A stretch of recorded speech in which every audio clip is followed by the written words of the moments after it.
바다에서 만난 인문학 34회 마젤란의 착각입니다.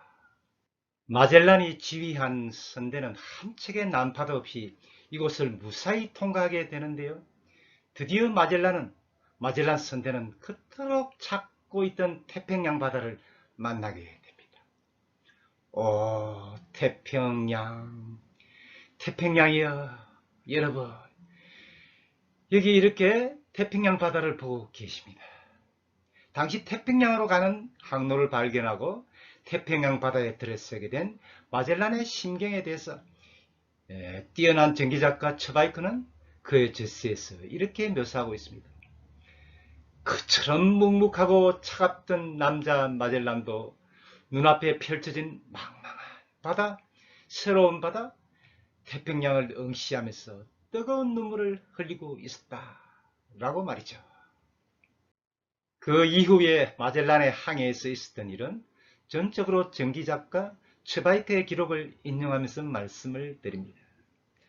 마젤란은 이 온화한 그저 평화롭기만 한 남태평양 바다를 드디어 항해하기 시작했습니다.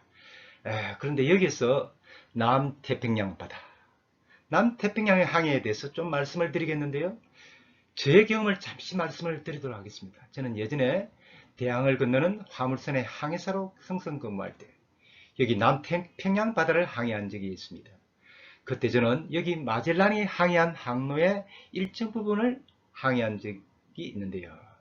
남태평양 바다는 그야말로 말 그대로 태평양입니다. 그 바다 위에 서면 말이죠. 공기가 얼마나 맑은지요. 산들바람이 불면서 그것이 피부에 닿을 때 말이죠. 제 몸의 온 세포가 다 열리고 공기 입자들이 제 몸속으로 들어오는 그런 기분이 들었거든요. 말로 표현이 어렵죠. 그리고 또 경치는 얼마나 아름다운지. 저는 남태평양의 아름다운 일출일몰, 그 아름다운 노을을 보았는데요. 제가 지금까지 본 노을 중에 가장 아름다운 노을을 남태평양에서 보았습니다. 그런데 말이죠. 좀 이상한 일이 있는데요. 지금 화면에 지도 그림을 보고 계시는데요. 여기 적도 건역의 태평양에는 섬들이 흩어져 있습니다. 그런데 이 마젤란 선대의 배들은 이 해역을 지나가면서 이 섬들 중 어느 하나도 발견하지 못했다는 것 아닙니까? 저는 이것이 믿어지지 않거든요. 그렇지만 이것은 사실입니다. 이렇게 되면 항해하는 선박은 문제가 생기는 겁니다. 냉장고가 없던 시절이라서 신선한 물과 식량을 조달받을 수 없는 것 아닙니까? 물과 식량을 적절하게 확보하지 못하면 사람의 건강과 생명은 보장받을 수 없는 것 아니겠습니까? 그리고 당시는 바람으로 추진하는 범선이었는데 범선이 가장 두려워하는 것은 바람이 없는 무풍지대이거든요. 여기는 적도 해역입니다. 기상학에서 말하는 적도 무풍지대이거든요. 여긴 바람이 없습니다. 이 해역을 마젤란 선대가 어떻게 통과했는지 알 길이 없습니다. 미스테리입니다. 동쪽으로 남아메리카에서 서쪽으로 아시아의 필리핀까지 마젤란 선대는 이 태평양, 이 끝없이 넓은 바다를 건너서 드디어 필리핀 제도의 작은 섬에 도착하게 되는데요. 그러니까 태평양이라는 광대한 해역을 항해를 하는데요. 여긴 정말 끝없는 바다입니다. 마젤란 선대는 이 망망한 남태평양 바다를 무작정 떠도는 겁니다. 물과 식량을 구할 수 있는 육지를 전혀 발견하지 못하고 무작정 그저 바다 위를 떠다니는 겁니다. 여러분, 그런데 마젤란 해협을 통과해서 태평양에 들어선 마젤란 선대는 어느 섬, 그러니까 드디어 육지에 도착하기까지 이 끝없는 태평양 바다를 항해하는데요. 이 끝없는 바다의 항해를 마치는데 며칠 걸렸을까요? 과학이 발달한 오늘날 같으면 이렇게 먼 거리를 할지라도 약 일주일이면 충분할 겁니다.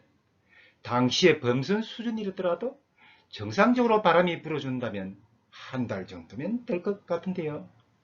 그런데 말이죠. 며칠 걸렸는지 아십니까, 여러분? 무려 97일, 97일이 걸렸다는 것 아닙니까? 세상에 식량 조달도 없이 식수 지원도 받지 못하고 97일을 말입니다. 사실 마젤란은 이 태평양의 존재를 너무 과소평가하고 있었던 겁니다. 아메리카 대륙과 아시아 사이의 거리를 실제보다 훨씬 더 짧게 잡았던 거지요. 이 항해에서 마젤란 선대에서는 수많은 인명이 희생되어 갑니다.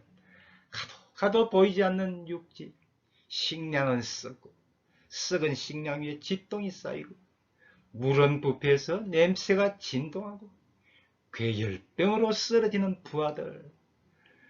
당시의 상황을 전기작가 츠바이크는 이렇게 기록하고 있네요.